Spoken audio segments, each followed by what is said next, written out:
also help, and Ezra, you also can help. We don't need to record that. That's just again. Good. Who is the smartest in this room? Cannot do it. Go up to your room. There is no supper today. Is this a good reaction? What do you think the son would say to me? What he would say? But she started. Yeah, exactly. Have you been with us? No. I mean, it's obviously. He would ask, he would say, yeah, but she started. And there is a history before. When we just see the thing, and this is an unjust thing, he should not hit my daughter, or it's injustice. It's not good. But there is a history before. And probably she beat him, she hit him, she made him angry. Is it good? No. So this is also not good. So, but when we don't know the history, then we are kept in this, or we see that, and then we blame that, or we judge that, and this can be really bad, because I sent my son in the room, and what happened with him? He gets very angry. What's going? You also. And what's going on in his mind? Huh? Okay, I will give you back. We have to see that this is the same, I would say, when we look to Ukraine. Is it good what Russia is doing? No, absolutely not. It's against international law. But what is the prehistory? What is happening before? So when we do not understand that, and we just see that, and then I think we never can find the truth, and we never can find freedom, and we never can find a solution. So we always ending in this blame game. So history is very, very, very important. Let's say I had an accident with my car. Somebody crashed in my car behind. So I stood out, and the other as well, and he was very angry to me. Why do you stop in the middle of the street? Blah blah blah blah. And so. He didn't know, he didn't see what I see, or he didn't know the history before, because there was a scooter coming on the other road, and I could not hit him, or therefore I stopped, and he crashed in my car. So, but he didn't know the story, what's happened before, or then he just saw that I was stopping, and he thought it's a stupid thing what I'm doing, and he get very angry. So, just to know the history is very important. We cannot just see the event and think we know everything. We need to find out the history. So I think the best historical book is the Bible. And I heard this from David Aikman. Dave, do you know David Aikman? He was a news guy for Time magazine. Yeah, but he was then in Wuhan. Okay. Long time he was in China, and he was a historian, and always brought stories. And he say, okay, the history that happened now is the same history that happened in the Bible. That was his claim. He say, okay, we see these empires raised up in the Bible. There was Israel, or God gave Israel the promised land, but they say, when you will leave me, then you have to go to exile. It was the promised land. And what happened? They had to go to exile. And then it was the Assyrian Empire who then cursed Israel.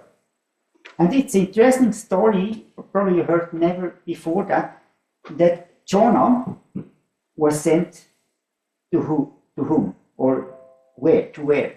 Nineveh. Where is Nineveh? Yeah, what is Nineveh? The capital city of Assyria. What's happened with these people in Assyria, or in Nineveh, as Jonah went to them? They repented? They repented. Is it not crazy? I mean, these people who were called enemies, and they were really the enemies of Israel, they repented, and Israel didn't repent. And what's happened? God cursed with the Assyrian the Israelites because they didn't follow God. And he said that when you go this way, you will destroy everything, every life. You even let my children go to the fire. They sacrificed children as burnt offering. They did every evil thing. And God said, you cannot go like this. It has no future. And he not condemned actually Israel. He saved them. And you know, he left 7,000 over to save them. He didn't want to destroy, but he wanted to save. The same thing happened with the ark. He didn't want to destroy humanity. He wanted to save him. Because when he would not intervene, then humanity would destroy themselves. So, and so after the Assyrian, then next empire came, it was the Babylonians. So the Babylonians then took Assyria, then they took Judah, and then the 7,000 get saved, or actually the 7,000 who were took from Nebuchadnezzar to Babylon get saved, or the other who resisted, they get lost then somewhere. Yeah, a lot of this very interesting history. And so after then, which empire came? After Babylon? The Persian, yeah. Also the Medes were between, but they were somehow the Persians then took the Medes, and then he led the Israelites back to the promised land. And God used them. And when we see even Nebuchadnezzar, God used Nebuchadnezzar. Do you know that? Yeah. Or in the Bible. I mean, it's amazing to see the story. So he used Babylon then to bring justice to Israel, and then he brought the Persians to bring justice to Babylon. When Nebuchadnezzar became God, he saw him as God, and he get humbled. So God is involved in history. And so he said, David Eckman, he said the same thing happened here, or Portugal, Spain, and then came France, England, America. So the question is what is coming next? But God is in history. He's over history. And when things go too bad, he will stop. That humanity not come to an end. So and he will use that. And one of the best books is Daniel. So who know Daniel by heart? The whole book. But so the key verse in Daniel is 2:44 according to our SBS. I hope you are agree. David, can you read that, please, for us? Daniel 2:44, right? Yeah.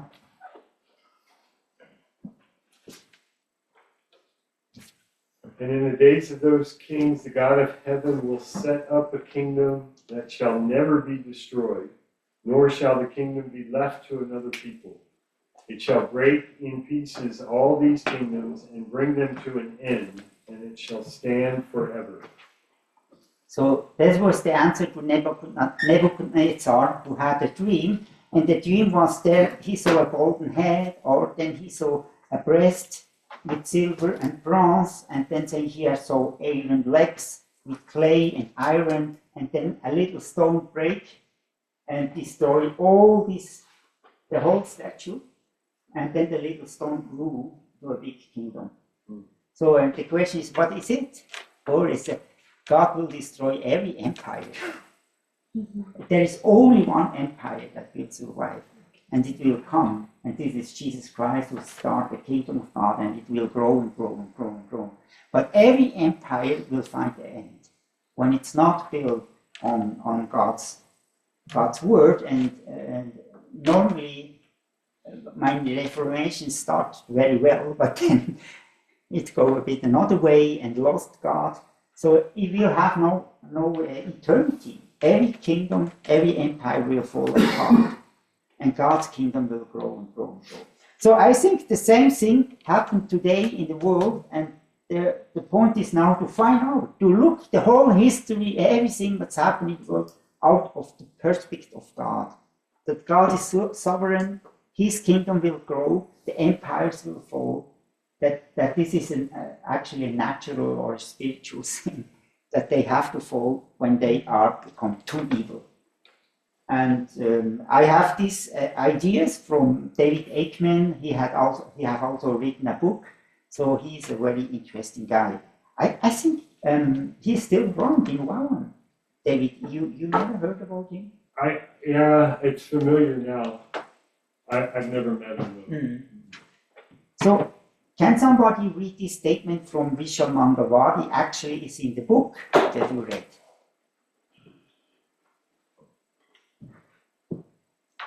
Somebody? The Bible continues to change our world, has demolished empires and created nations. It is transforming nations into great nations. Great nations. No, it doesn't. It is covered by the picture. Oh, okay. Can you take it? Yeah, okay. Into great nations, although many Christians are concerned only for the mansions in heaven and do not understand or care for what God is doing in this world. God's world has brought nations into institutional relationships to pursue peace, to govern themselves with justice and righteousness. Yeah. So, but he actually said the same thing as Daniel said, or God is in control, and He gave us institutions, He gave us things to control the evil. But we have to understand and put God everywhere in this in. And often what we Christians do is just evil that's coming. Or the UN, I heard so many things, even in the church. I explained to somebody, we go to the UN. And they say, oh, UN, that's from the devil. So we should go and pray for it. And so, but actually the UN started from a Christian initiative.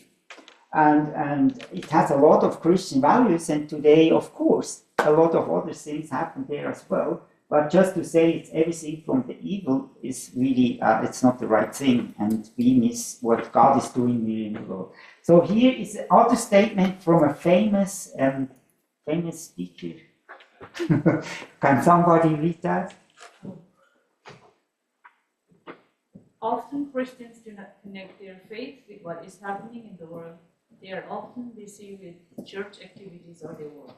Argue about different beliefs, think everything is getting worse, even talk about last generation and do not notice what is going on around them.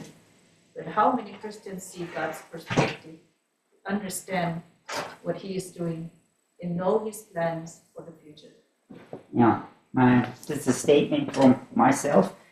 I think there is a future, God has something in mind, but often Christians do not understand that. And they not see what's going on around them. Good. Here another statement. This is actually from Jesus. Or somebody can read that? Pray then like this: Our Father in heaven, hallowed be your name. Your kingdom come, your will be done on earth as it is in heaven.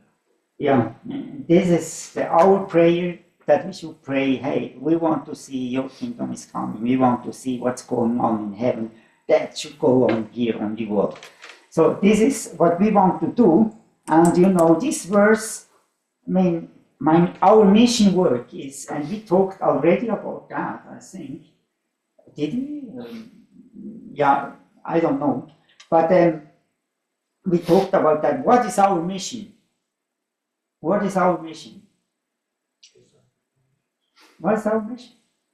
Discipling nations. Discipling nations. So what does it mean? Discipling nations? How do you disciple nations actually? What does it mean?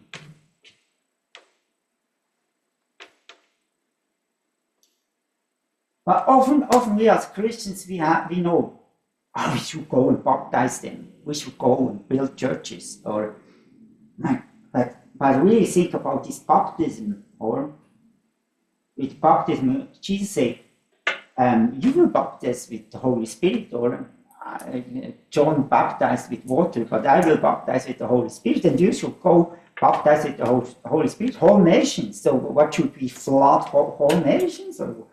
How do we do that? Here. Teach them to obey, observe all that I commanded you. So we should go and teach nations. Teach nations to obey the values, the laws that God commanded us. Because why he gave the Israelites the laws? He gave them the law for that they can take in the promised land. They can build up a great nations. And if you want to have a great nation, like Ezra, you shared that, or what do you need to have a nation? Do you remember what Ezra shared? People, land, and the law.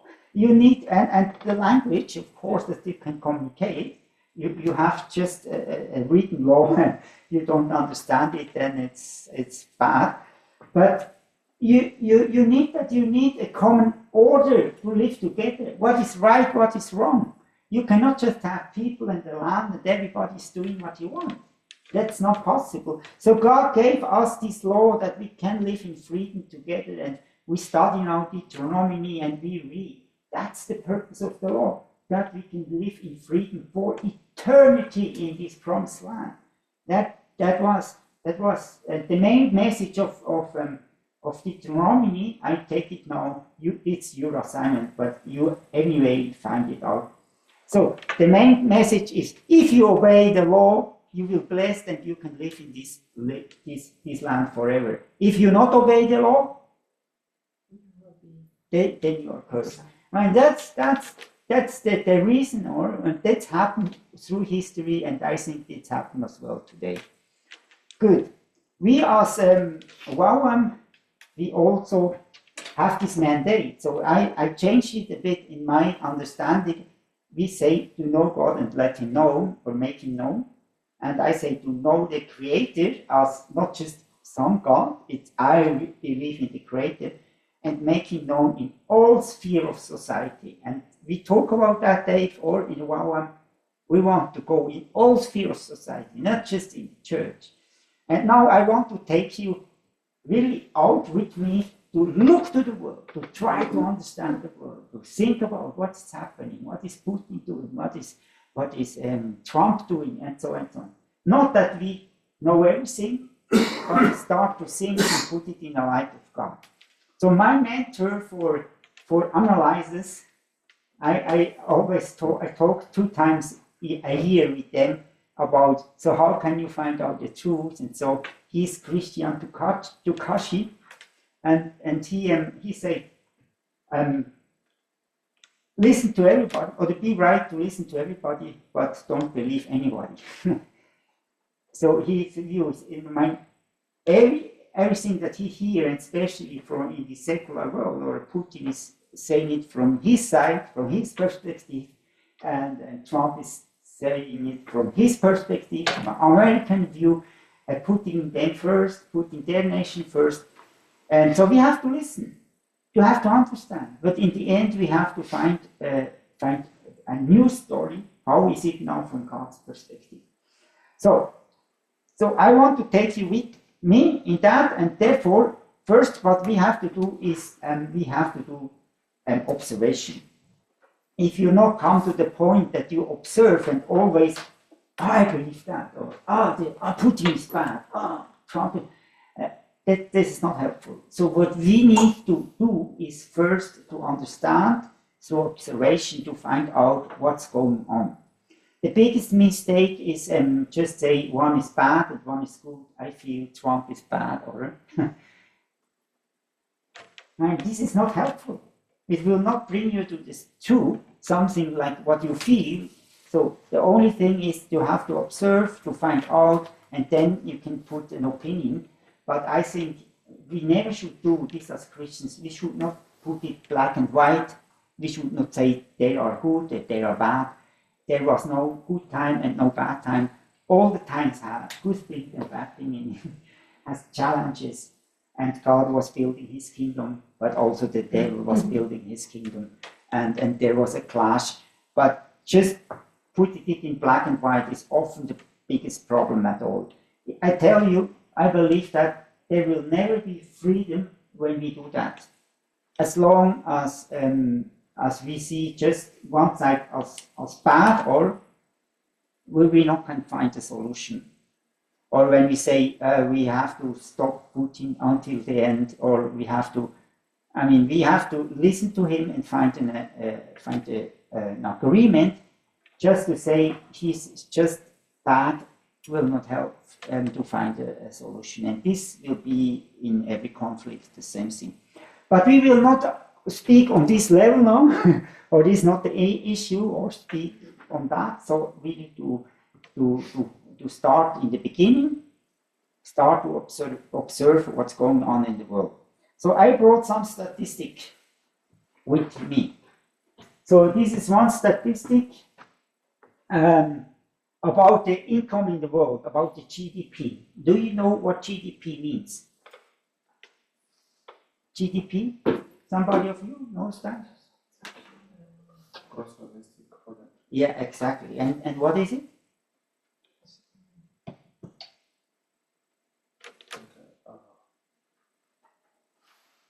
It measures the production or value of a country based on the individuals, yeah. No, or not based on the individual. Generally, there are different, but actually, what the country produced, or adding value in a country, you can say what was adds to this country. But on here you can see which one has a high income and which one not. And do you observe something? Also the red one, the really dark one, like Switzerland, you almost not can see it. But Switzerland is one of the richest countries in the world, or Switzerland, Luxembourg, Norway, and so on. But the red, and when it's go more in yellow, and so they are the poor countries in the world. Can you see that? So the question should be what? What would be now the observation question when you see something like this? What could be some questions that you would raise to them?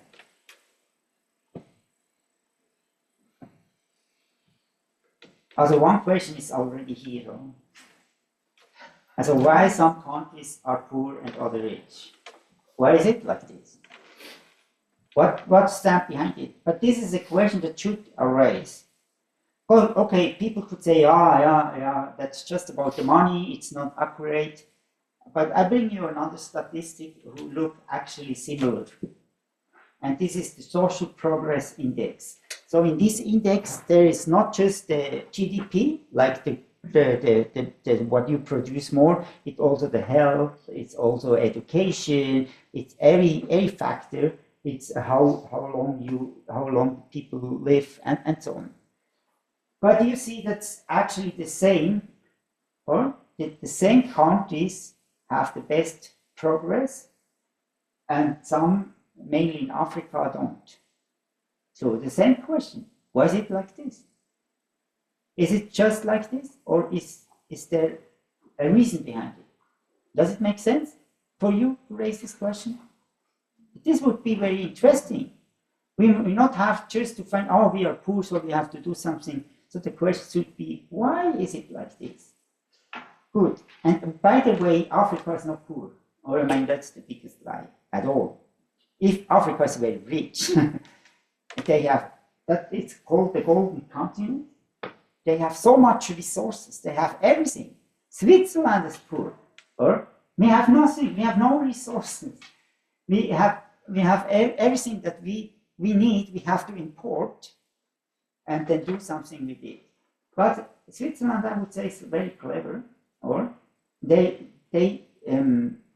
buy these things, make it, refine it, and sell it to a good price. Do you know the highest export of Switzerland? Military technology? No. It's gold. Do you remember gold? The gold. So, because they buy the gold from, I don't know, Kenya, a lot is from Ghana, the Cote d'Ivoire, from this part, And I don't know where the gold is exactly all coming from, but we don't have gold. But we refine that and then we sell it.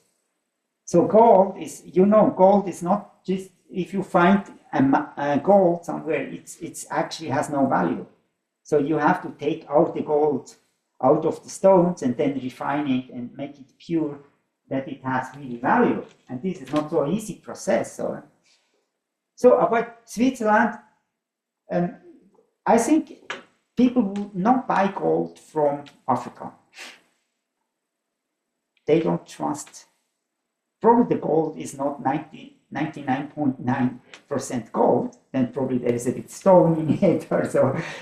They want to buy gold, have a high value from a really trustworthy country.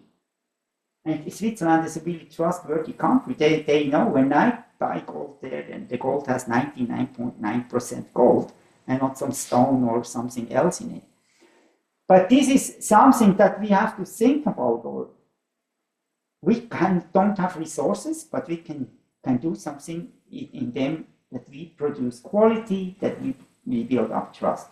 But just here is the relationship between social progress and GDP, and you see that it actually has something to do with one another.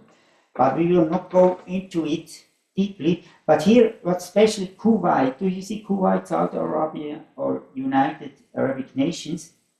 That means they have a lot of money, like Kuwait have a lot of money on this line, or a lot of money, but not a lot of social progress. So you can see in Switzerland actually is up, or Netherlands, Norway, it's up. So you have a better, also do you the average, you are better. So you say with less money you can do a social progress, and they who are under the line, you say with a lot of money they cannot do a better progress. Does it make sense?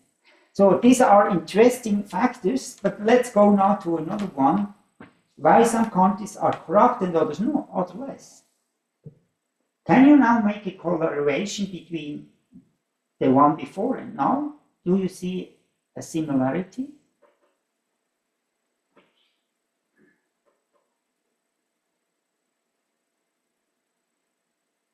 No? M? Yeah, I'm just looking at all these colors. Also, I don't know. Okay, I have to explain. It's very Yeah. small. Also, the blue one, they have almost no corruption. The dark blue, less than the bright blue.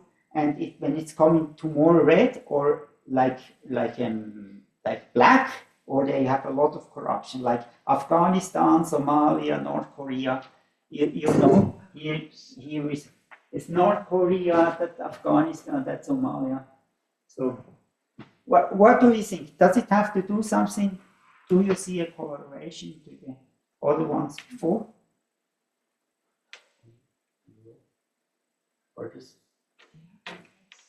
No, I don't think so, because if we're looking at just solely GDP and social progress, most of the continent of Africa have always been on a lower scale. But if we're talking about corruption, a lot of Europe, the majority of Europe and the continent is on the higher corruption scale. So you can't really say there's a correlation. Also, we would say there's no correlation between GDP and corruption. Yeah. Okay, that's here a statistic, Harvard University. They say there is a correlation. And the question is always, are the people corrupt because they are poor, or are they poor because they are corrupt? Do you see the difference? Or this is a high question. Are the people corrupt because they are poor, or are they poor because they are corrupt? But this is not something that we can easily answer. But when you say we are poor, we are corrupt because we are poor, then you don't have really self-responsibility. Then you say, okay, it's just fatalism. It is like it is. We are poor, therefore we are corrupt. But when you say no, we are poor because we are corrupt, then say, yeah, we have to change something. You take self-responsibility, you start to look, and the other is just be blaming the others, say, oh, colonization, or I don't know, the bad Netherlands, they came and took everything from us, and other nations as well. But we have to, this is a higher question that I cannot easily answer here, but I think we should understand that we're not just a victim of the system. Sometimes the media today, the mainstream media today, tells us that those who are the richest are actually the most corrupt. Yeah. Yeah. So how do we answer that? Good observation. Yeah. That's only the media, the mainstream. Are they always right? No. I mean, the mentor that I told you before said he's never looking to social media mainstream. He is always other opinion instead of the mainstream. And he say when you want to be an influencer, you will be anyway wrong. Because when you want to please the people and find customers, you click something on the internet, you want to be a big influencer, you are always wrong. You do what they want. To reach the people, that's the business model, or to reach the people, you have to please them that they buy your product. So when you want to be mainstream, you cannot be right. That's what he said to me. I think we really have to be critical about what is going on. We not just have to say every mainstream is wrong or they are absolutely all wrong, but we have to learn to think and we have to find our opinion. And what we want is not our own opinion, something the opinion. I want to understand it from the perspective of God. Moni, did you want to say something? Yeah, I think so. Yeah, now, how to say? Yes, corruption is there. Corruption is everywhere. But I think so. It's at different level. For example, if you look at our nation, India. Okay, we have oil and then we have minerals, so we have gold also and all that, and but only the rich are getting richer. Mm-hmm. The poor stays the same. Yeah, and then also if we look at things, only those with the money get the opportunities. Mm-hmm. It's not according to the people's skill or talent. Only the rich, those who pay, get the opportunities, and even in sports also. That's why we have how many? We have 2 billion people there, but in Olympics, you see, we have maybe just 2-3 medals. Why is that so? Because only the ones who have money are getting opportunities. That kind of corruption. So. That is the thing. So like the nation cannot, the nation cannot prosper. The nation cannot develop. Yeah. So you also have a corruption here, but it is different. You see. Yeah. It's a good question. So what is corruption? We have to define corruption. This is here. These statistics. It's just to help you to. Get aware and to think we not have to hold on that. And you absolutely raise a right question. So corruption, my definition would be that you manipulate people, that you gain something from it. And this can also be in wow, I'm the base leader one, but that the people follow and then we push them, and then I would say that's also going into or looking for its own gain, want to get something, and this can be done on every level. What we're talking here is more on the political. This statistic is going on the political level, and what they say, when you want to be corrupt in Switzerland, then you have to be very smart. If you want to be corrupt in Africa, you just have to be corrupt. I mean, our system. We are not better people, but our system is so good that it hinders corruption. But when it's go to level, like you say, then And there's a lot of discussion on, Yeah. and a lot of things going on. And we will not go into it, but this is really, it's really a good observation. We come probably later when we then come to our present time, discuss about this question. So here another statistic, extreme poverty came really down, extremely down. And we also, social media always say that poverty, but actually what happened in the last 200 years, you can see that poverty came extremely down. So we sometimes discuss also on a wrong level. I think really that something good happened in the world, and we not just should look to the negative, what we heard always on the media. Actually, also that the whole world is in war. The problem of today of the wars is we hear it actually every time, the whole time. We have this social media, we have this war, we have this picture all in front of us, and this is really, I think it's not always good, because we have so a negative picture of the world, and everything would be in war. But actually, the statistics say here that only 1% of the world is in a war in the moment. So actually, I don't know how they say that, but when you count that we are 8 billion people and how many are in a war in the moment, I don't know, then 1% would be 80 million. No, 80 million, yeah? Yeah, but anyway, so when we look then to poverty, that's another statistic. Africa is missing here in the, it's not written down, but Africa is the purple one up there. So not every continent reduce poverty that much, and you see that especially China, the red line, or the Pacific and ASEAN, they came down really fast. Yeah, but this is just in the beginning doing observation, finding out, looking to this statistic and say, why is it like this? What's happened? Why poverty came down or why not? And so on. So one book is this year, the Protestant Ethic and the Spirit of Capitalism. It's from Max Weber, 1920, and he found out that actually the Western ideas came out of the Bible. He was not a Christian, he was actually a socialist, but he wrote this book. He wanted to really find out why some countries are rich and others not.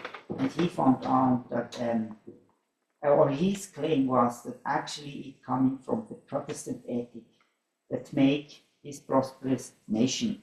We will come later to that. And especially from the preaching of John Calvin. That's out of this book.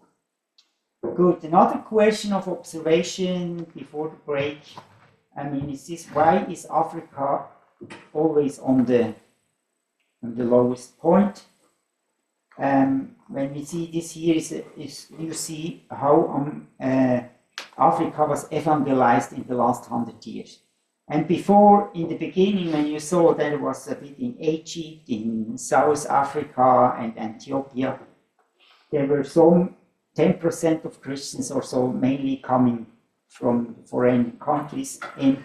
But through this 100 years, Africa became the most evangelized continent in the world. And in Kenya, when I'm not wrong, there are 90% Christians today. Is it right? I mean, the statistics say that. Also, they name Christians by name, let's say like this. Yeah. And so then my question would be why the Protestant ethic or Christianity could change the West but could not change Africa. And this should be a question, or why is it like this? Can Christianity really help to develop a nation? or what is the point? There's one thing here. Sometimes what we get on these statistics is not what is on the ground. Yeah. And what the media portrays, it's not actually what is there. Because you find, for example, the meeting we were in the web, in Davos, the gentleman who was there in front, they're talking about the issues of climate and indigenous people. And he stood there and he said that, particularly in Kenya, a place that I come from, they are doing projects. They are mitigating the climate issues and all kind of things. And about, I think it said about 5,000 or 6,000 people are benefiting from that project. It was so insincere because I come from that place and there's nothing like that. It's just a lie. Yeah. So the whole world believed that there's something happening there. And that's how somebody is so respected. And it's totally a lie. So what I can say is that they say things there, it's happening, but it's not the real thing. They have some things, they have this card here and another card here. So it's not the reality. So that is the effect. If they are doing the way they are saying that it's being done like this, then maybe it's something right, but it's a lie. It's a whole lie. Most of the time it's a lie. That's why you get these wrong statistics. Yeah, I absolutely agree with you. Don't believe a statistic when you not fake it by yourself. That's every statistic is lying on one hand as well. But somehow we need to take something where we can start. And I think because I work a lot in Africa, so I'm not just theoretically say that what the media say. I can also see that, and I know we are building a project. We want to help the people to gain money for their survival and so. It's really hard. So, but my question was not this, or I absolutely agree with that. So my question was, why could Christianity help the West to prosper, and why could not Christianity help in Africa to go the Or same? Asia. Or Asia, yeah. Yes, but Asia was not that much evangelized like Africa. Therefore, I took this example. Yeah. Maybe it's because the way it was brought to Africa, because it came with colonization. Yeah. It just it brings up more bitterness than. Yeah, you're absolutely right. But I think I would not. When I look to, or does somebody else wants to say something? Yes. I believe the system. The system that was used between the missionaries and the colonists, it's a bit different with how it works here. Yeah, so it was not fully implemented well with the right motive. So it was not like that. So there was some challenges there. It was flawed somehow. It was not how it should have worked. Yeah, I would agree with you. I say more that the Christian's responsibility, or I mean the colonization was a lot done in a wrong way. First the Christians came, but then it was mixed with colonization. But when we look to the last 100 years, and even after colonization, or it was Christianity was brought with going up to heaven. Big gathering, and people left their hand. Who wants to come to Christ? You can be healed, and so. But it was not really a discipleship happened. And I would say, because out of my personal experience, with all the countries that I know, with all the people that I work with, would agree with that. So here in our Western world, we cannot see that because our ethical behavior has a lot to do with the Bible, even we don't know it. Or our system here, corruption or so, what I say, has a lot to do with the Bible. We don't know that, we don't recognize that. But in Africa, there was no institution implemented in government or in anything. And there was also not teaching from the church. The church was mainly focusing on salvation, a personal relationship with God, worship, and all of that. So I think it was not the same gospel. And of course, with colonization, they didn't were there to say, wow, what we do is wrong, stop that. And we saw that in the film of William Wilberforce, or that they let this slavery happen. I also think it takes time.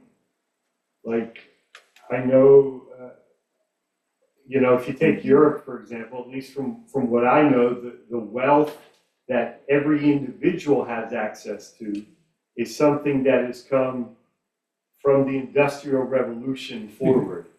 Prior to that, you had few people who had wealth, but most people lived pretty basic. Yeah. And yet that was, the Industrial Revolution didn't come till what, almost 300 years after the Protestant Reformation, where this focus on individuality. So maybe in Africa things aren't fully there yet because the gospel's only been coming for 100 years. So perhaps there's still time that's needed for people to take that individual responsibility and for wealth to be able to grow and accumulate and get out of maybe the hands of the few into the hands of everyone. But it didn't happen in Europe and in the US. It didn't happen overnight. You're happened right. for generations and generations and generations. No, but it happened in China overnight. I mean, that's the question, or but the question is, therefore we read the book of Vishal Mangalwadi, or what has this Christianity with this industrialization of the West to do? It has something to do with it. Mm-hmm. Not everything was good. A lot of bad things, but it has to do something with it.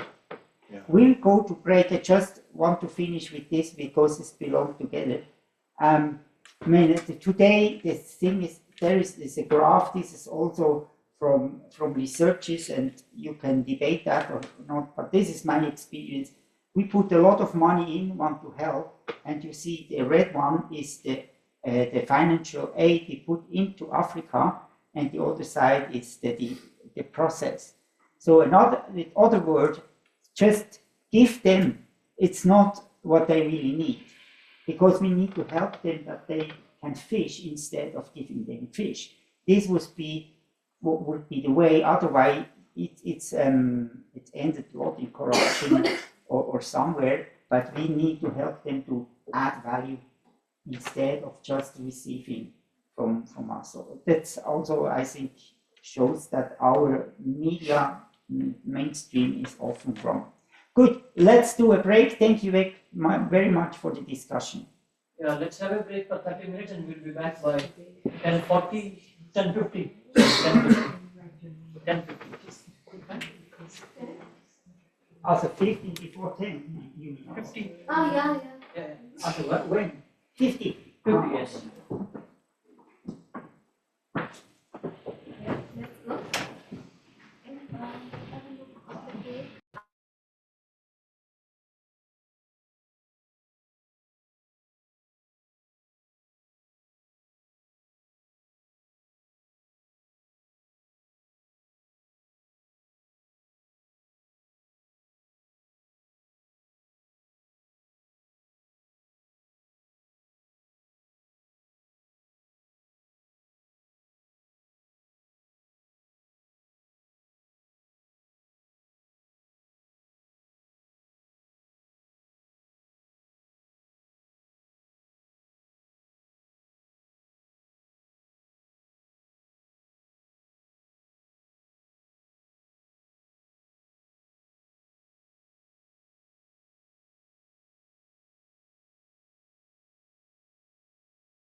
Thank you very much. Yeah, now this was introduction until now, and now we start with history. And I heard once the expression read history backwards. Did you heard that before? Sorry, what it is? Read history backwards, not forwards, backwards. And I just, in the beginning, I just thought, oh, that's of course coming from socialism, Karl Marx, but actually not. It makes absolutely sense as I look to it closer and say, when you read what happened now, and then go back why it's happened, make much more sense, because when you start before and read about the theory, then you don't see why or what is really happening.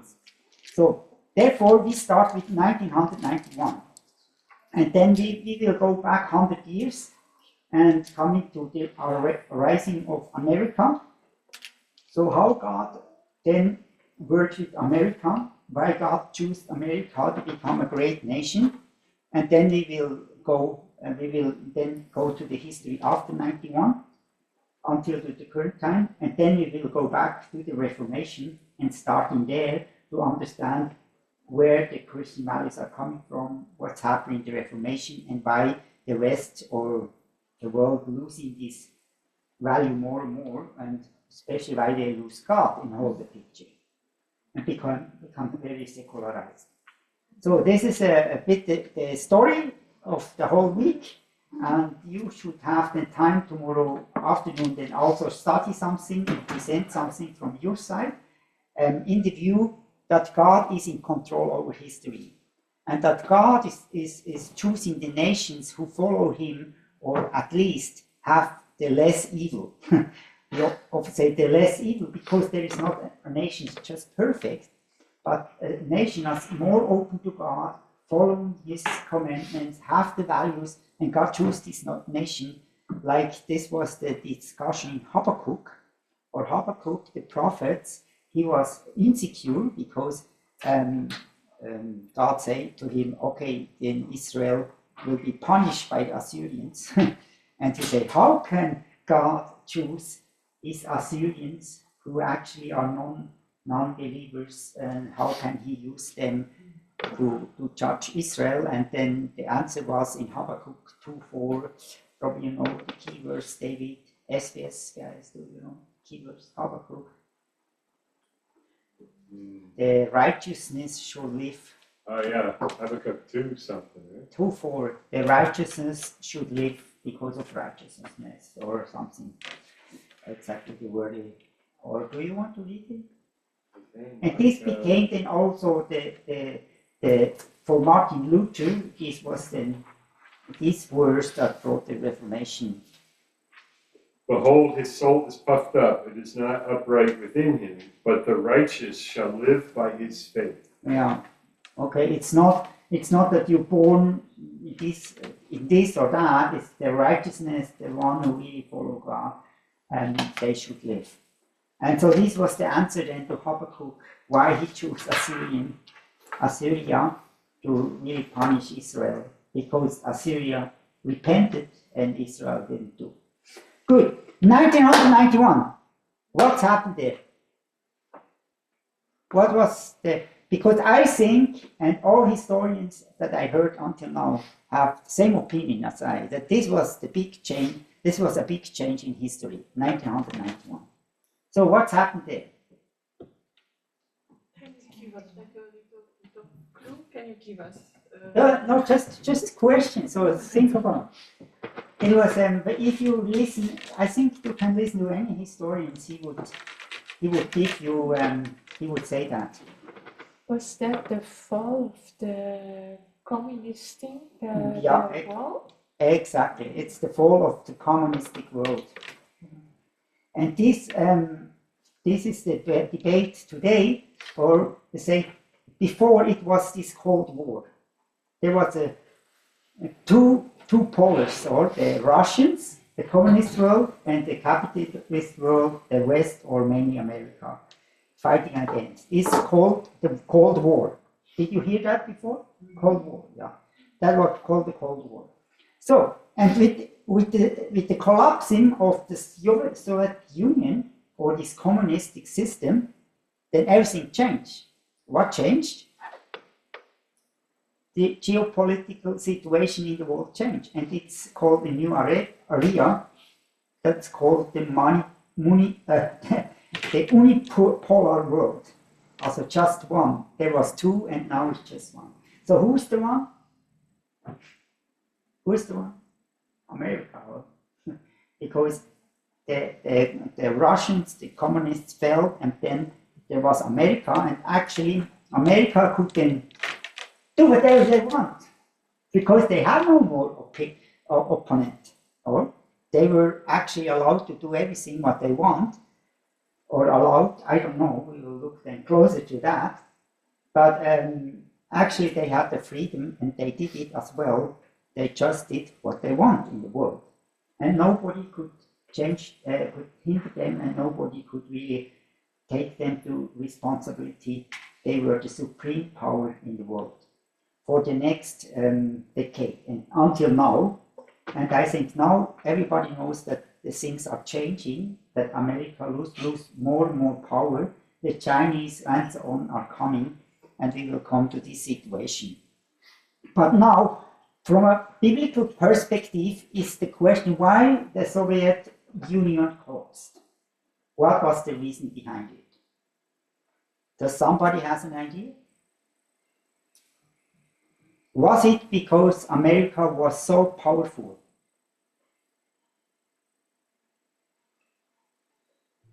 Was there a war between America and Russia lost it? Or why this whole system collapsed? No idea? Yeah, I could guess. Please.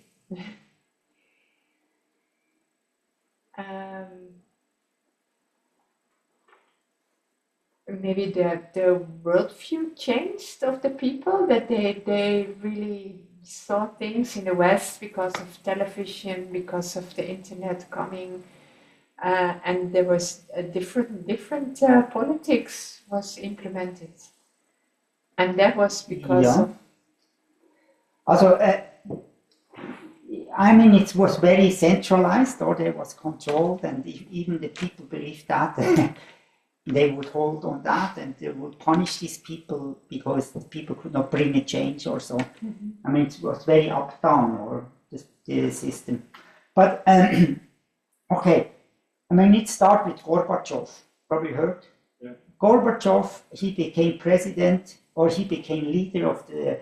There was no president, or he became leader of the Soviet Union, of the party, and so also the leader of Russia. And he was a special man because he understood it will not work like this. And these two really famous words is glasnost and perestroika. Did you hear that? Glasnost and perestroika. So he started with these two statements, and this means openness and reform. And he started, we need to open and we need to reform. And one that he saw that he was a good friend of President Reagan, and he understood that Reagan probably influenced him, I don't know of that, but he saw that, I mean, the West is prosperous, is growing, and we are not, and we have to change something. And he committed that what we did with this controlling people and all of that cannot work. So we need a reform and we need an openness. So then they withdrew from Afghanistan in 1987. Then was collapsing 1998. What's happened 1998? What is very famous, but a lot of people knows. 89. Yeah. The fall of the Berlin Wall. Exactly, the fall of the Berlin Wall, and yeah, because this glasnost, this perestroika, the people start to believe it, they start to rebel, and the communists, they didn't react anymore, and they become weak and weak, and in the end the Berlin Wall fall, and Germany became united, and in the end you see the whole Russian. Soviet Union collapsed, and you see now how many 15 nations appeared then. also that there was Litauen, Estia, Latvia. I always have the German word. Yeah. Latvia and what is the third one? Lithuania. Yeah, and Estonia. Estonia, yeah. Now Belarus, Ukraine, Moldavia, Georgia, and Turkmenistan, Kazakhstan, Kyrgyzstan, and so on. All these became independent. So the big question is this: why? Why it came to this point? So I take you now a bit back, understanding that, and it started with Karl Marx and Friedrich Engels. They are these two people. They are really famous, and especially Karl Marx. But they had a new idea. And Karl Marx, he was Jewish, grew up in a pietistic church. His father was a pastor. But he started to doubt about Christianity, and especially because he saw that the Christians, they sitting in the church and had slaves. No, this was no more about slaves, so but they misused the people in the factories. The people worked there, even children had to work for many hours, and they were poor, had nothing. And in the church there was the rich people who run the factory, sitting there on Sunday and enjoy the Lord's Supper. So for him was Christianity just a joke, or he said Christianity is just the opium for the people. Probably heard that word. That's from him. It's the opium. Religion is the opium for the people. So, and then he became an atheist and said the main problem of this world is God. The main problem is that people believe in a God, because through that they can justify their property, they can justify that they received something. So he saw that the evil in the world is actually God, who is the creator, who gave the people something. So now you have to be very careful. This is his idea. Or he said, when there would be no creator, there is no giver. So why can you claim that you have something? Does it make sense? This was his idea. The idea of it's mine, it's coming from the idea that there is a God who gives you something. When there would be no God, why can you claim that's my land? Why even you can claim that's my wife or so? He goes that far. So when there would be no more creator, then there would be no more own property. Does it make sense? So he said he actually is an antichrist who say salvation can come through other, on other chain. We say, the problem in the world is the sin of our heart. So the solution is what? Jesus. Yeah, Jesus, or died on the cross, forgive our sin and make us a pure heart. Okay, that's the solve. And when you now have another approach, like him, he said, okay, the problem in the world is what? For him? The people believe in God. Yeah, the people believe in God and claim to have something. Yeah. Because it's my property. And then they say, okay, it's my business, my property. And so he said, actually, main problem is that you claim I have property. I have something. So what would be the solution? May not believe that. And this is the problem, what is the solution? Nobody owns anything. Nobody owns anything. No? That was the socialistic idea. So everybody has the same, nobody has more, nobody has less. And when you say everybody has the same, then nobody has something. Because when you have something, then you have more than others. Or also make sure that nobody has something, or all are equal.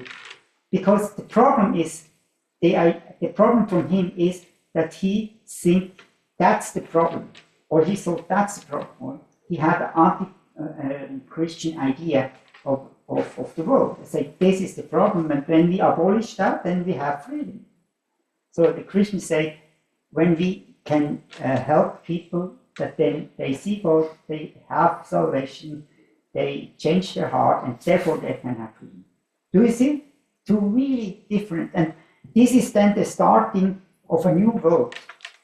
And probably heard about Marxism or Leninism, Maoism, all going the same direction. But actually it's opposite to Christianity, to bring a solution from another perspective. But we will then see what is the consequence of that. Normally we watch a movie always about Lenin and Stalin, but we will not do it today, but probably you have time to watch it another time. And really see how horrible this communism was. So they wrote the Communist Manifest, and I read that and I made my conclusion out of it, or I tried to summarize it in several points. Also, the first point is what? Abolition of property. That is the main thing of the communists, abolition of property. Abolition of inheritance law, of a legal part that nobody can inherit something. Third, remove to the property of all rebels and immigrants. Also, somebody who say that's mine, or you have the right to all, remove that. I mean, just to know, that's not, I made it by myself, just to know, it's not exactly what he said, but I tried to summarize, and probably I left the point out, or some. And centralization of the credit in hands of the state, also a national bank with state capital and exclusive monopoly. And this was then the beginning of our national banks.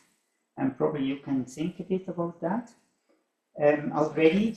I mean, the Fed started 1904, I think, or 5 or something like this. I mean, that was also an idea, but the Fed is a private bank, or I'm right? That's a private bank, or it's not in the hand of the state. So, and also Switzerland, our national bank, is not in the hand of the state. It's a private bank, but they have a mandate to the state. So it's different. So, but his idea is that the state control everything. Or when you control the money, you have a lot of power. Or the most important is the abolition of the bourgeois family. As the bourgeois family was that father is the head of the family, and there is a wife and there are children. So, and for him this was really evil, because actually this is a hierarchy or built up. Then the father has more than the wife, and the parents have more than the children. So he wants to put everything on the same level. So next step, he say, replacing social education with domestic education. That means the parents should no more educate their children and influence them. Also, we heard that from Rousseau in Geneva, probably you remember him. Or it's also, they are close together, these two movements. So that you replace that, and so that everybody has the same opportunity to get education, then, and so it took it from the parents and gave it to the state. Because when the parents would educate the children, or then one have more opportunity than other. Do you see that? Because one have probably smarter parents, or the parents are richer and have more opportunity. So for him, this was all evil. Then working class has to destroy all previous privacy.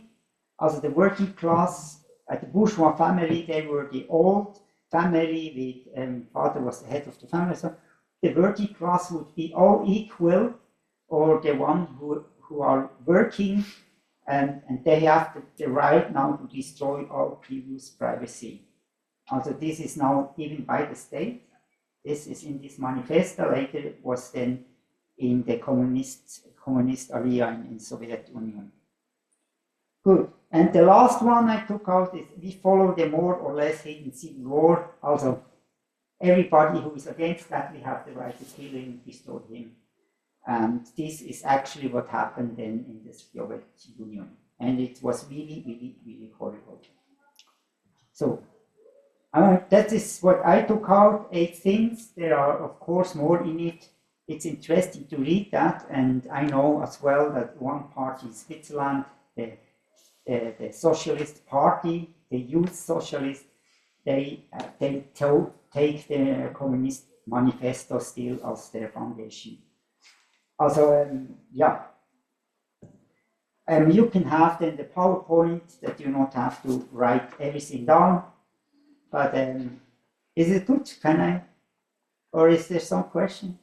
But can you see the main, what kind of effects this would have then on a society? And that this cannot work. Because it's so against God's law that God said, I will finish that. I will bring an end to that because it's not according to me. And through that, many, many people died. There was, they say 60 million people died. And even before the World War II, between the World War I and World War II, 20 million people died in gulags, in camps. They were shot to death just because they had another opinion. They didn't want to leave their property or give their land to the state or all of that. And even when you are smarter, a doctor or a specialist, they shoot these people because they only want these people who really follow the communists and this ideology. So a lot of people died and it was really horrible. So if you have once time to watch the documentary about Stalin and Lenin, I mean, it's really horrible what's happening this time. So therefore, I would say it collapsed. It was not made for humanity because it was so against God, against his idea, that it cannot survive. And it's not just because there are bad people or so, but the laws that they brought were so against God that it couldn't work. So let's now see the other side. The other side is called this capitalist side or capitalism. And often we have a wrong understanding of capitalism.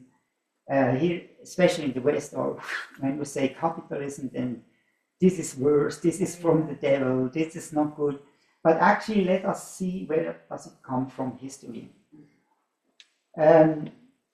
Actually, there is a word in the Bible that probably somebody can read here. Genesis 2:7.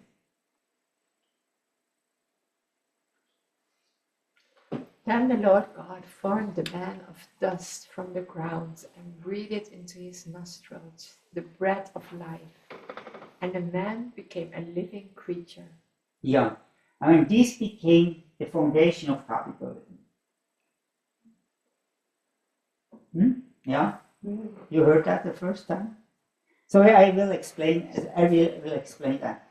But the idea is, so God made man physically, or out of the dust, he created man, but then he blew his spirit into man. And this is ruach, or in the Greek language, the ruach, he blew into man, and man became a living being. So the idea was, so man is not just physically, it's not just material, like Karl Marx saw that, it's just material. So man is also spiritual.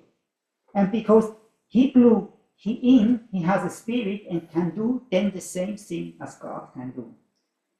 Let's look to the Greek word.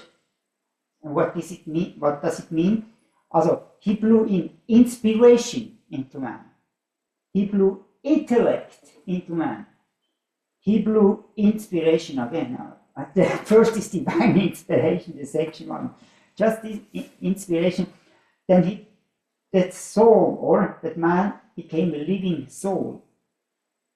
And then, of course, it's also spirit. So actually all of them animals don't have. No creature in the world have this.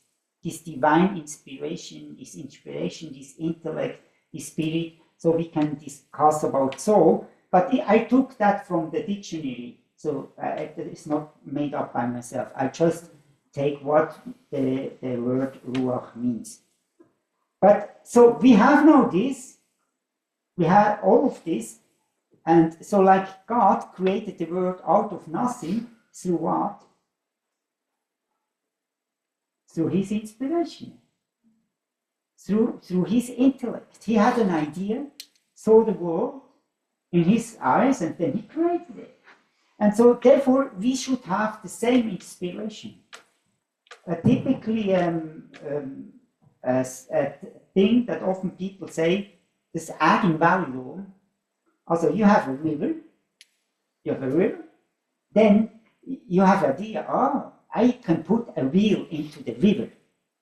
Or then the river not just go this way, the river go over a wheel and turn the wheel, and with the wheel what can you do? Make letters and engine. Yeah, Electricity. you can do electricity, or in the previous time you used that for greening the grain. Then this was like a machine, and for other things you can use it. So is the water still there? Mm-hmm. But you created something new. Do you understand? Through your intellect, through thinking, through study something, you can create something more. And so then you have both electricity and property. So that's the typically understanding of capitalism. Using your brain, using your mind. So here, and this is done from this book that I shared, or capitalism is coming from the teaching of John Calvin, and the Latin word of that is caput. Probably heard that, caput. So Calvin probably used the word caput, and from this caput is then capitalism is coming from this word caput, also from the spirit that God blew into man. This ruach is this caput in Latin. Also this meaning its meaning head, mind, or spirit that you have, and therefore you are able to create more.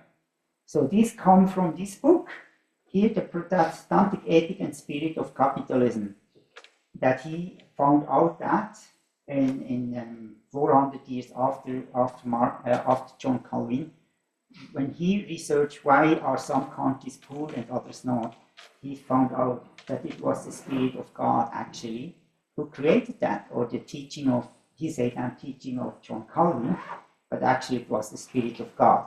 He could not go that far that I go because he was not a Christian. And he didn't understand it, but he understood that through this teaching of John Calvin, this transformation could happen. So it's like the preaching of him summarized as we are made in his image. He blew his spirit, his caput, into man. Now we can create new things, let us say new things, or what was given by the Creator. Also, we are not God, we cannot create a new world.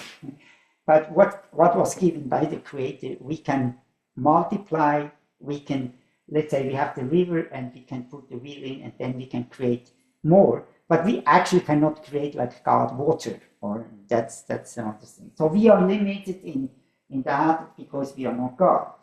So we can change situations, or situations can say, okay, there is corruption in the country, but we can change it. We can do that.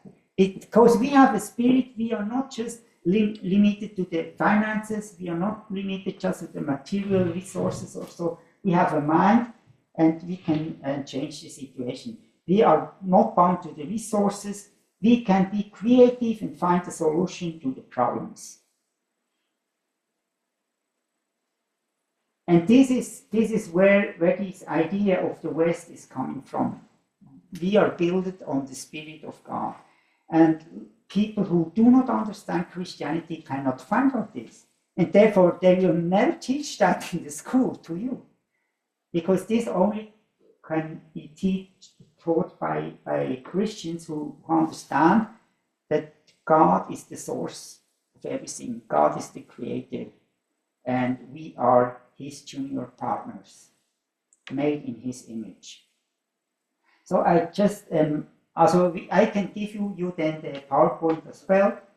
I come here to an example. Now, okay, so Karl Marx, he believed in a closed system, or without God, the world is a closed system. Well, there is nothing, what should come from outside when there is no God, or then everything is just, we look how many resources we have, and then we divide it to the people. So without God, the world is a cake.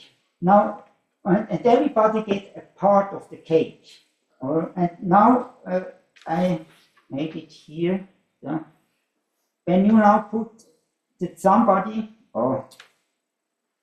I should take Microsoft, that's much easier than here.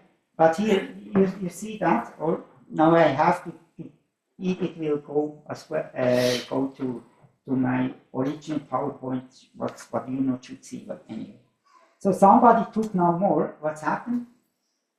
When one in a cake, in a closed, well, took more than what's happened to the other? Get less.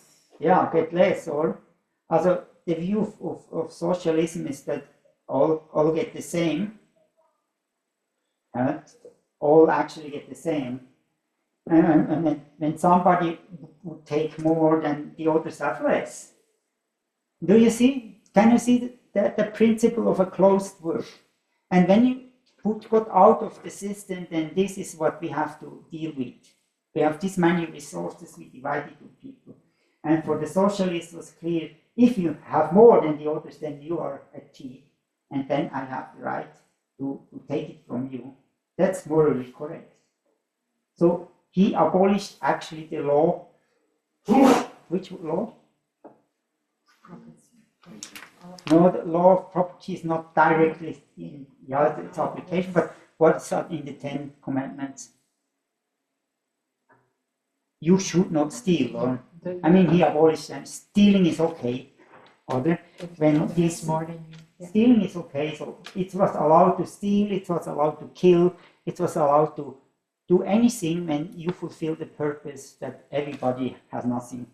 And so, what actually was never the point, or you mean the establishment, they have everything and the other have nothing, and you always can ask who controls the one who controls. And so they control that nobody has something, but they who control them, that they have nothing. I mean, it could not work. It could not work. This was the huge problem. So another example from the Bible. So you know the story about Abraham and Lot. You know them?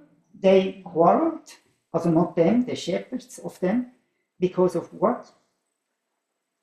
There was not enough. Yeah, there was not enough resources. Huh?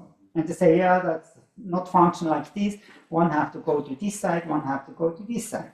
So they stood on the mountain. Was it Horeb? It was this mountain, no? But actually, it was on this mountain. One side it was a desert, or almost a desert, and the other side was the Jordan River. It was the fertile valley.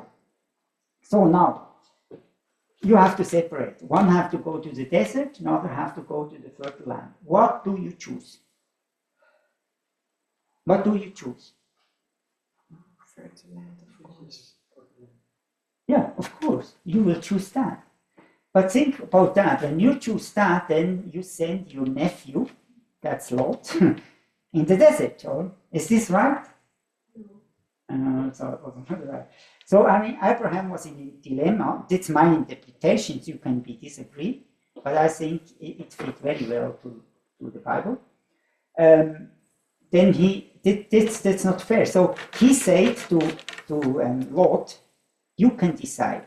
Actually, it was always allowed that the elder can decide. So not Lot, it was Abraham. Abraham was uncle, so he could decide. But he said, okay, Lot, you can decide. So what do you think Lot decided? The fertile land. Yeah. Also, Abraham, did he know that Lot would do that? Probably. Yes, I am 100% sure he knows that. But he said, when I would choose now the desert, I'm stupid somehow, or because nobody would do that, but I leave it up to God. And God should decide. Mm-hmm. And so I will then take from God whatever he gave me. Mm-hmm. And read some chapters later, what's happened? What's happened with Lot?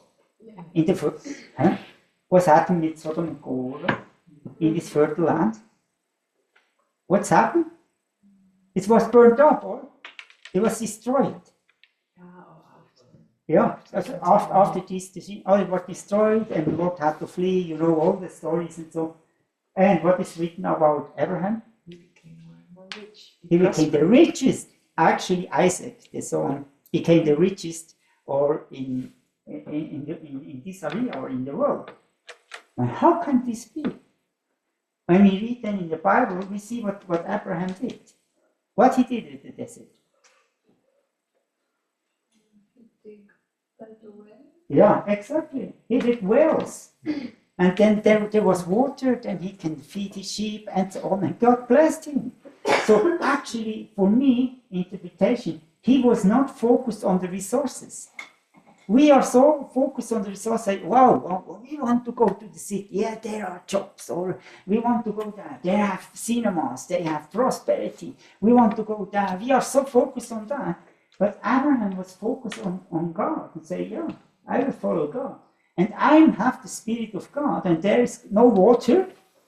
I can dig for water. And he did it, and he became rich.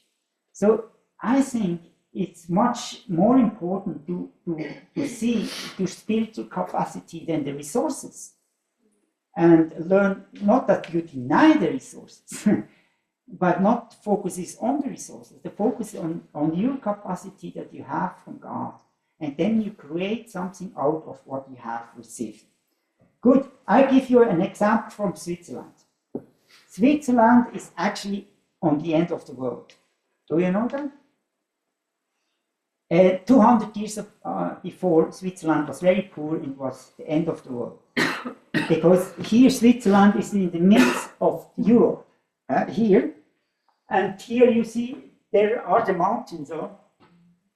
And actually, from Italy, Venedig and Rome and so on, the prosperous city, and they had all the delivering and all the goods coming from over the sea to this prosperous, and they brought it up until the Alps. So they could not go over the Alps. They could go until there. So actually we were on the end of the world. Everything what the others not took, in the end it came to Switzerland. And on the other side it was the same. The other side was the North Sea or the East Sea, and there was Amsterdam, very prosperous, and there was Hamburg and all the things on this side. And the same, they brought all the goods down to the Alps. So we were actually the last, and we were very poor because we had no trading. All the trading happened somewhere else, and there was not a lot to do, just eating what we produce. And cheese. Yeah, exactly. So, but there was somebody who said, no, we can change that. Do you believe we can change that? So the opportunity is, okay, we become refugees, we flee into the Netherlands, to Germany or Italy or so, or Paris. That's one that you can help yourself, or you say, I'm a refugee, I go in where there is prosperity. Or you can say, okay, we build weapons and then we become very victorious. We go to other nations, occupy them, and took the goods from them, make them to our slaves. That's another opportunity. Right? Or you can say, I'm a child of God. I have the Spirit and I can do something with my resources. So do you know what they did? Do you want to hear the story? Yes. Okay. They dig a tunnel. And this is really amazing. This was 1882 to 1890. They dig a tunnel. I can't remember, it's 140, 130 years ago. And they did it through the tunnels, and I'm not exactly know how I think it was 15 kilometers through the mountains. And what's happened? Switzerland became the middle of Europe. And now, when they want to deliver goods to Amsterdam, they not have to ship over whole Europe. They could bring it directly much faster to Hamburg, to Amsterdam, to Germany. And so Switzerland became the hub for where the whole trading was happening. So how they did it? With their mind, with what God gave to them. So you not look to what others have or look to this prosperity. Hey, use your mind and you can create something more. This is the foundation of the Western civilization, or I call this capitalism. Another example I have from Switzerland, I like to, is the cheese. Switzerland is so famous for cheese. So why they had the idea to produce cheese? So the same thing, or Switzerland is very poor. We have not a lot of agriculture. Half the year was snow, especially this time. Can't produce nothing. We have no resources, no gold, no silver, no metal, all of that. What we could sell. Also, what can we do? Have cows and land for the cows to eat the grass, to eat the so grass. we could milk. And then you can milk. But the problem was that milk, we don't have a fridge in this time.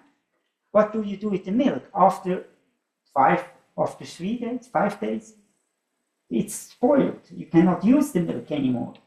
So you cannot drink all the milk. A good cow today, how much milk a cow gives in Switzerland? Today, and this time was a little different, but today, 100 liters? a day. No, a day? No, in its life. No, every day 30 liters.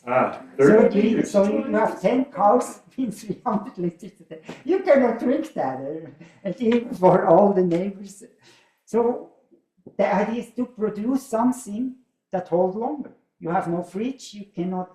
You need to produce something without technology in a big sense to stay longer. And then you can produce cheese. You make cheese, you can hold that for 3-5 years. You can deliver it to Holland, you can deliver it to other nations. It's not corrupted, it's not spoiled.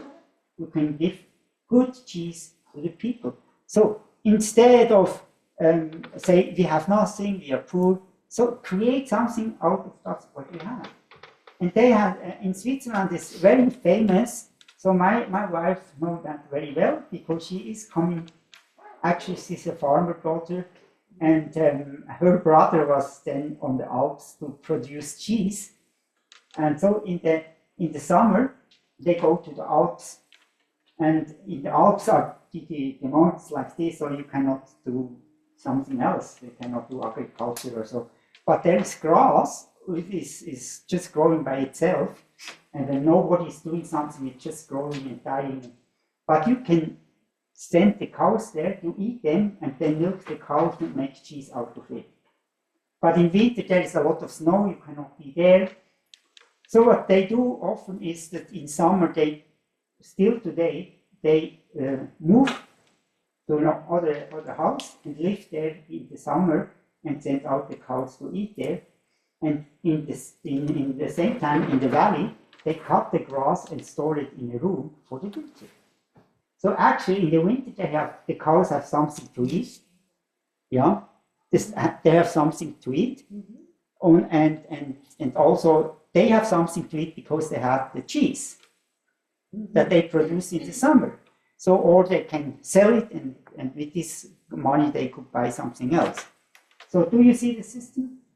So use something, use this, just stay in the village and the cow eat the grass in the summer, then in the winter, what do? You have nothing, right? And then you are poor. But this did start all with thinking, what can you do with your resources that God gave to you? And I think everybody, every country is blessed. But often we don't see it. In Africa, I always say, Africa is not poor, you have a lot.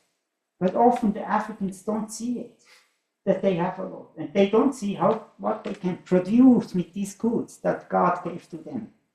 And of course the West is coming and tell you, you are poor, you need money, we give you money and we take all your resources.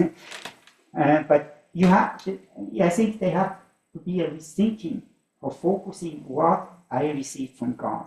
This is what made the West strong, what came out of a biblical Christian worldview. Okay, some questions. I think that's fantastic. We need to understand, why the world is functioning as it's functioning. And I don't say that everything what the West did is good, or I didn't say that. And there was a lot of misunderstanding, and capitalism was used because it's function, but often it was used just for your own gain and misuse the others. And this is not the idea of God, of course not. So there are other terms in economy from the Bible. Also, credit is coming from the Latin credo. Credo, probably you know, credo, belief. So when I give you a credit, then I believe that you can give it back, or that's the idea. But today, it's this no more the idea. I give you a credit because I can earn money with that, or I can control you, and nobody think anymore and giving the credit back, so the debt's growing. We will face this later. Another one is debtor and creditor, also the guilty and the believer. We still have this in our accountings today.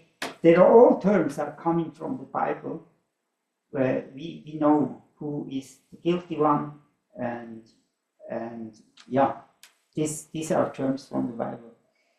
So in Geneva, it became we say that the Calvin became the father of capitalism because of his teaching, and here that's a letter. If somebody wants to read this letter, once available in the internet, how does it work exactly? But his idea is when you have nothing, also you have nothing, but you have a good idea.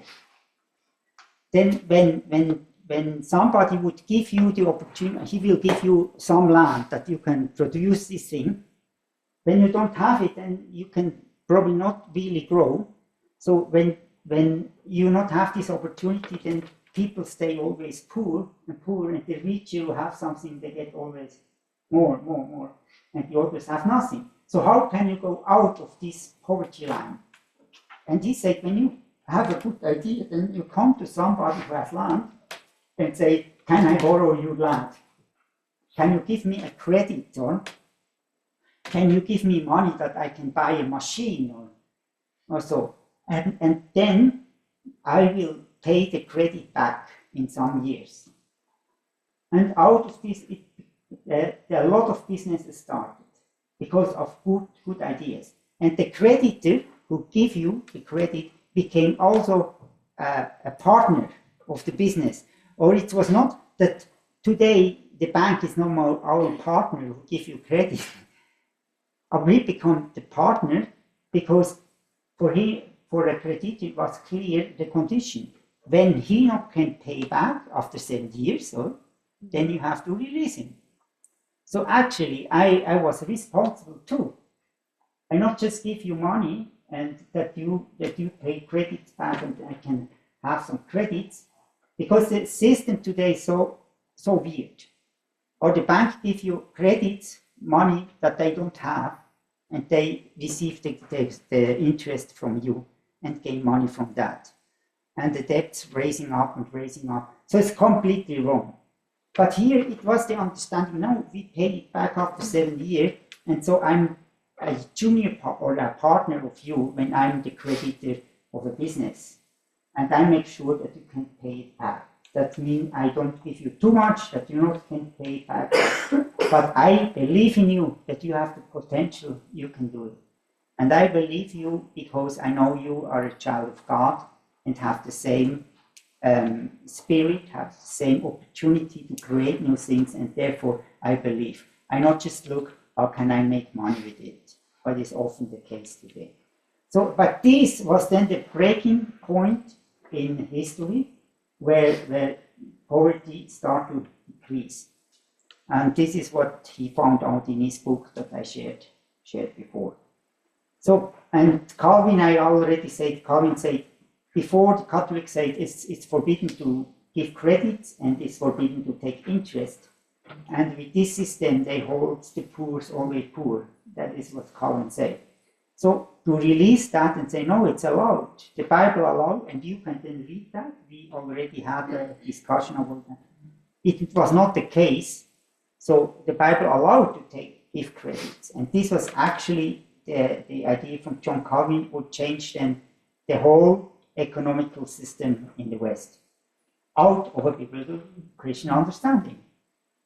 And one example here is also, he was the pastor in Scotland by the Reformation in Scotland, and he had then an idea with widows, because he saw that widows, already the husband died, then they become poor. So, and he had an idea and say, okay, let's them become partners of a business. And so the idea is that they could put money into a business, and especially it was the shipping, or when they discovered America, they discovered China and brought a lot of goods to Holland or to Scotland, but this took a long time.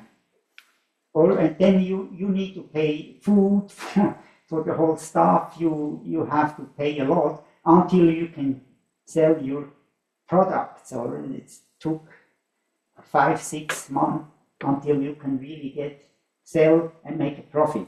And for this time you need money, and so now he created the insurance, and insurance is coming actually from him, that you can put the money in what you have, and then when they come back, sell it, that you get a profit from it.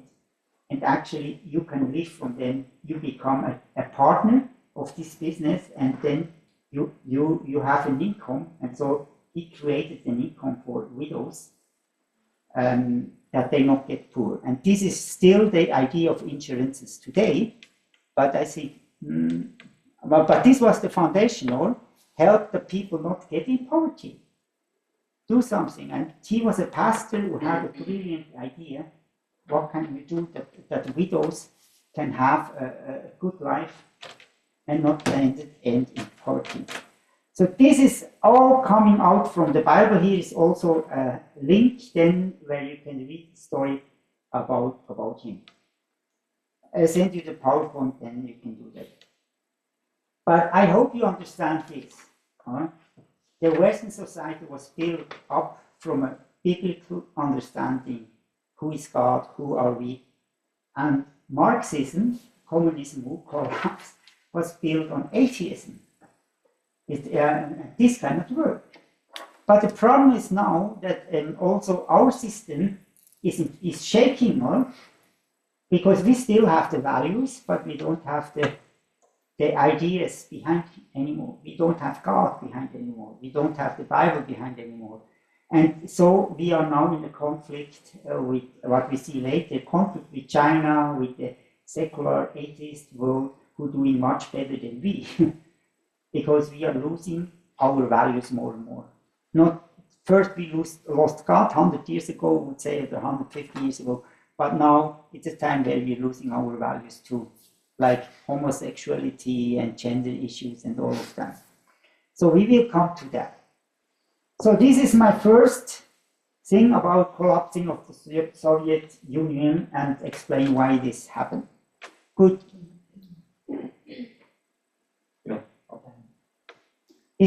Do you have a question, or No. Or what did do you? What did you say? Just reminding of the time. Also, when should I finish?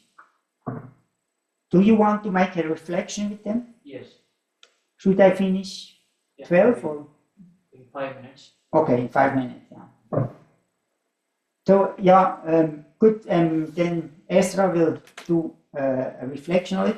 I will just introduce the next topic, and so the next topic is on America was used from God, and the question is why he chose America, what stands behind it, and how America became the top of the world like it was in 1991. So that's the big question that we will raise in the next teaching. So one thing that happened is the Titanic. You know Titanic? You know that it's sunk, Titanic. And it's interesting to see the story, and I think this is a typical, I choose this story because this is a typically show us the dilemma of this time. So Titanic sunk because they crashed in an iceberg, and so on. Yeah, that's the story.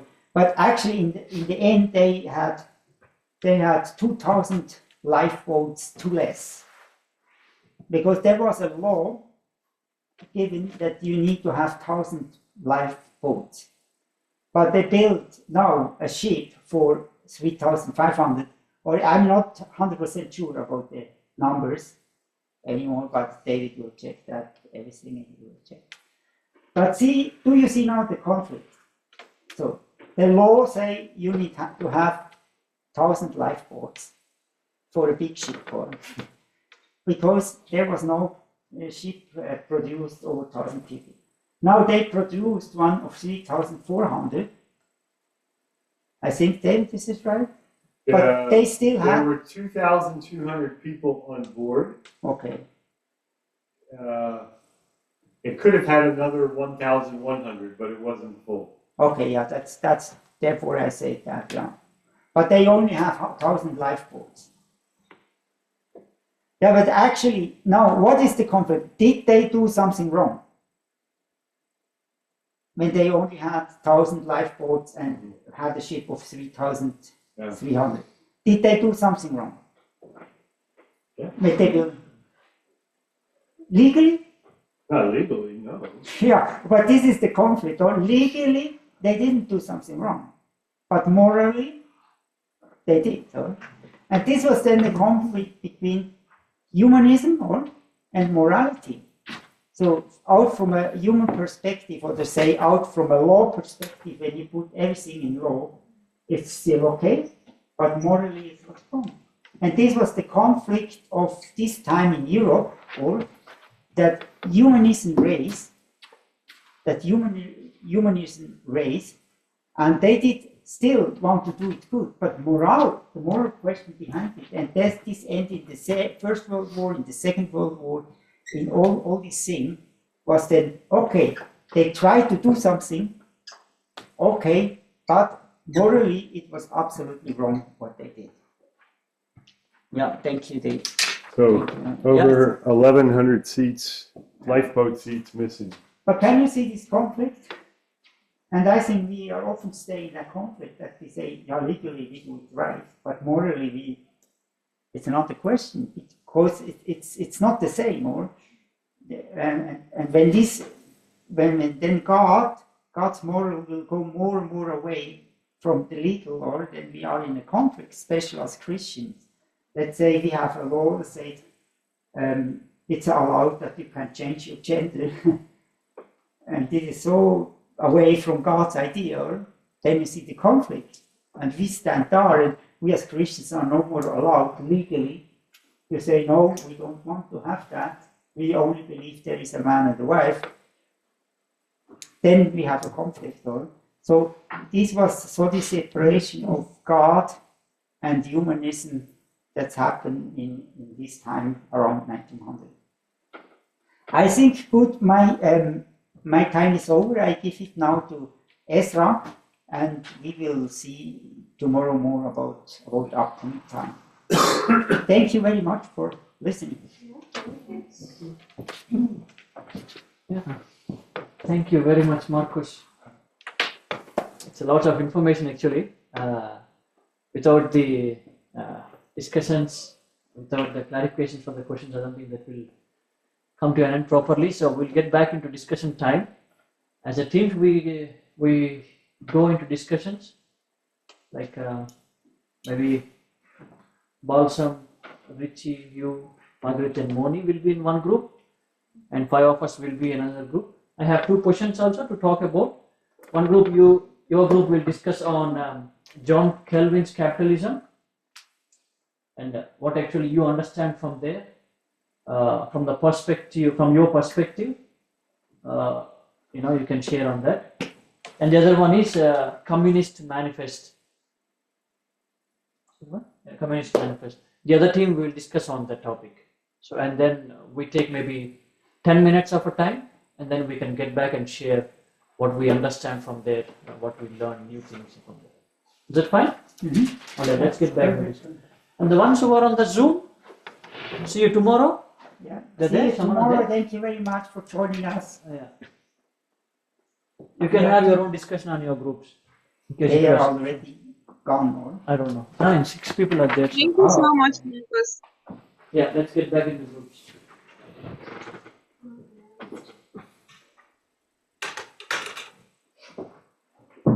If we will